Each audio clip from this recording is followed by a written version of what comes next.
Hello there. This is your host Ladan Lash from The Last Phoenix and Life Hacks on Toast. It's great having you here today. I'm actually excited to cover one of my favorite morning/life hacks for a delicious start of the day, and that is how do we get into the right gear every morning, opening our eyes and taking on the world from a healthier, more clear, energized, and ready place. So one of the common threads that connects us all as human beings is that we all start our day. Now, when we wake up in the morning and open our eyes, a whole bunch of thoughts keep rushing in. It could be memories of the day before. It could be the dread of facing the day today. Oftentimes, the way we start our morning defines how the day goes, at least for the most part. You may have noticed if you have a great start of your day, you will feel more energized, driven, connected to other people that come across your way during the day, whether it's your partner, your kids, and your colleagues. Generally, that energy lives on. So, what are some effective ways to get in the right gear? The 3 tips that I'm going to share today will take anywhere from 5 to 20 minutes. So, let's dive in. Number 1, the first habit that I've developed is taking a few deep breaths, slow and gradual, and staying present in the present moment, feeling my body, feeling where I have perhaps stiff muscles, just staying present with my body while gradually taking in deep breaths. And you can do that anywhere from 5 deep breaths to 20, all the while staying present with your body. And the next step is actually something that the controversial part is, and are you ready for it? It is to jump around like you are a 4-year-old. So extending your arms, jumping as high as you can with all the energy that you got, and just bouncing around like a ball as if you are 4 years old and you're just jumping for the heck of it. Now, this is not typically what we do as adults, and it's up to you to have that done in front of your kids or partner. It does give everyone a good laugh, but the idea is, as adults, we often live in our heads. So many deadlines, so many to-dos, being on for our work, for our family, and we actually oftentimes lose touch with our body. And kids have that carefree energy about them. They're present in the moment, they're playful, and getting in touch with that, even if for a few seconds, does wonders. You can give it a try for yourself and see how it feels. So just jumping around, arms extended, make it as goofy as you can. Again, I totally understand the first time might be best to be done in private. And just see how you feel, let the playfulness resurface. Let your, child within come out to play. And you can do that for, let's say, 30 seconds, but just give it all you got. And how do you know if it's working? If you start giggling and laughing at this little play, then it's quite a good sign that it's already working. So the point is just, letting that energy flow through your body, and that helps to turn off the head for a while. Send it on vacation, on a holiday, on a nice little lounge at the beach, while your body is going back to the 4-year-old in you and exerting some energy. Because oftentimes we are a bunch of 4-year-olds in adult bodies, and to be connected to that side of us helps channel the life force and sense of humor and playfulness, and everyone in the room can connect to that. Oftentimes we miss that, and in the corporate world, in the workplace, things tend to get sometimes too serious. And again, being in our mind, we live in the modern days where we are building and destroying the world through the magic of our imagination, creativity, mind over matter. And the caveat with that is we forget to play. We forget to get in touch with our bodies. And this little hack, whether it's in the morning or during your day, is a guaranteed way to uplift the energy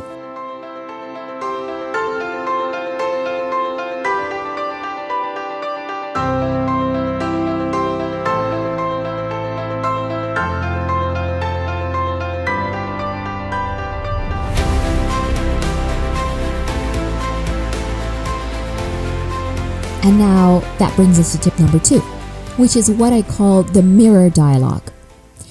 You know, oftentimes we are facing other people in our life, whether it's our partner, children, colleagues, friends, and we are having eye-to-eye conversation. However, how often do we actually have that dialogue and presence with ourselves? How often do you look yourself deep in the eyes, in the mirror, and truly listen to what your voice, your inner voice has to say, and honor it and care for it and respond back? I think when I observe myself and people around me and clients throughout the years, that's actually the person that we ignore the most oftentimes, and quite oddly so, because it's the person who has always been there with us. It's literally the person that has been the longest presence in our life since the day we were born until our last breath. And yet, how often do we actually look ourselves in the eye? How often do we ask, how are you really doing today? And listen and address it. I've actually developed that habit over the years of doing that on a regular basis, especially when it feels like something is off. It could be oftentimes in the morning, late at night before going to bed, or in between work when there's a fire to put out and I'm feeling anxious, to just look myself in the mirror. And if you're at the office or with other people around, it's perfectly fine to have that dialogue within your head, in your private space between your ears. Just asking, how are you doing right now? What can I do to help? What is it that would help you feel better right now? And I'm all yours. And just listening to that voice. And oftentimes what I hear back is, well, you don't have time for me anyway. Why would I bother sharing? Or, well, I tried sharing the other time, but you ignored it and did the opposite of what I asked for. I asked you to slow down, that I needed rest. And what did you do? You took on that new project or went out on that crazy social day when I needed some recharge alone time. And that is fair. That is a very fair feedback. If we don't have that conversation out in the open, it is there. It is in the background of our psyche, eating us down one bite at a time. So why not just have it out there? And oftentimes the response can be not a solution, not, an instant change of lifestyle, but it could be as simple as, hey, I hear you, and I'm sorry, you're right. I did ignore what you signaled me last time, and I'm really sorry about that. I promise I'll do my best to do better, and I really care about how you feel and what you need to feel okay. Now, could you let me know what I can do right now? If you could have anything right now, what would it be that helps you feel better? And it could be as simple as having an ice cream, or listen to your favorite song, or I just don't want to have another meeting for an hour. I would like to go for a walk. I want to have some peace and quiet. Anything. And you can build that rapport with yourself by following through. It's, sometimes we don't have the best relationship with our alter ego because we have ignored her so much. And that relationship, just like anything else, can be fixed. And the way I would like to do that for myself is with the I'm sorry, thank you, I love you formula, for lack of a better word. So starting by owning that I have ignored her, I have not been listening to her needs recently, and thank you for showing up nonetheless. Thank you for showing up for all the projects, all the social plans, all the late night studies. Thank you for showing up with all your best and doing your best to, keep up the immune system and protect me from falling sick and falling behind from my overloaded plans. And I really appreciate it. And I love you for always being there through the rainy and sunny days, through tough times, through lonely times, and having my back. And I promise that I will also start having your back better. I know I will still make mistakes. I know I won't be perfect. but I promise that I'll do my best and I will listen to you and I love you. Now, this might be a scary conversation to have for the first time or feel a bit awkward. It's totally natural. Quite honestly, when I stop doing that for a while, it takes a bit of a warming up phase to get back in shape. It's like hitting the gym or going for a jog. If we don't do that for a while, our body needs some warming up to get into gear. And don't let that stop you, because you will see the impact in no time, even after the first time trying it. Just the ideal state, just like having a healthy exercise routine and keeping active, is having that relationship, that connection with yourself on a regular basis. It can come in many shapes and forms. It doesn't have to be looking in the mirror every morning. Although for me, just seeing myself really helps. A lot of times we're rushing to get ready, brushing our hair, brushing our teeth, coming out of the shower, putting on the makeup and all that. And we briefly gaze into the mirror just to make sure we look okay. But we don't really see each other. Same thing as, if we have that with our partner, with our kids, if we look at them but don't truly see them and stay present to them or truly hear what they're saying, it's not going to be a successful relationship, is it? And who are we to ignore the most important person we have and ever had and will ever have in our life, which is ourselves? To truly connect, see eye to eye, listen to what we need is the biggest gift that one can ever give to themselves and to loved ones around them. Because when we are coming from a stronger, healthier, nourished place, we are going to be more effective with our children, with our partner, with our work. And similar to the old saying of put on your oxygen mask first before you try to assist others, this very much applies. So if the motive of taking care of yourself doesn't flow with you, you can always, that's a hack that I actually use myself, to look at it that I can be there more for people who matter the most to me if I am taken care of, if I feel okay, if I have the energy, if I can look myself in the mirror and feel like I'm loved, I'm taken care of, I'm listened to. When you think about it, we don't have all that much control over how other people in our life are treating us on a daily basis. Your manager, your boss could be going through a tough day. Your colleague might be upset about something that's absolutely not related to your work together. Your kids might be throwing a tantrum for some reason, if they're teenagers or just young and going through all sorts of emotional swings. And if we rely our sense of worth, on our sense of feeling secure on other people, we are bound to get disappointed over and over again.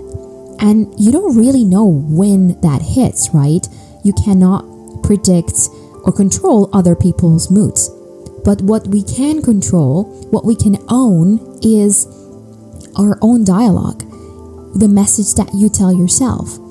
And that is the point of this mirror dialogue, is to own the only thing that you can absolutely own, 100% guaranteed, 100% of the time, is the dialogue that happens between you and you.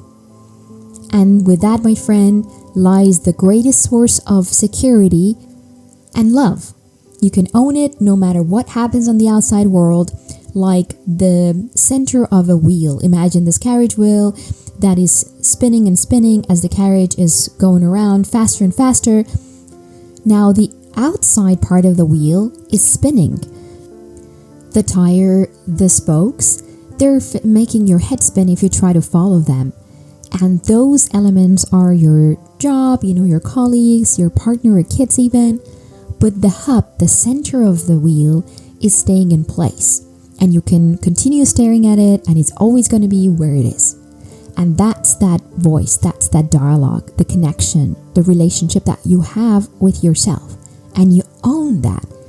What bigger confidence and insurance policy would one need than being the hub, being the center core of your life that stays in place, steady, grounded, no matter what happens, what crazy the world brings today or tomorrow.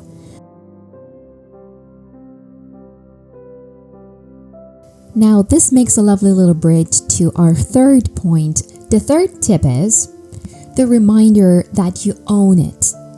You've got this. You own the day, you own your life, you have all the choices that you can take to build the life that you want and to feel good in your skin. And no one is the captain of that ship but you. Some people may take the helm from time to time because it was unattended and they were just passing by and they thought, couldn't it be fun to maybe steer this ship for a moment? But at the end of the day, you own that and you can walk back anytime you want and grab that helm and steer it towards any direction that you want.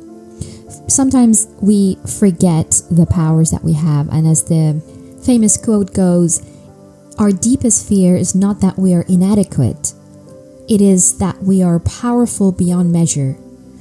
Because it is our light, not our darkness, that most frightens us.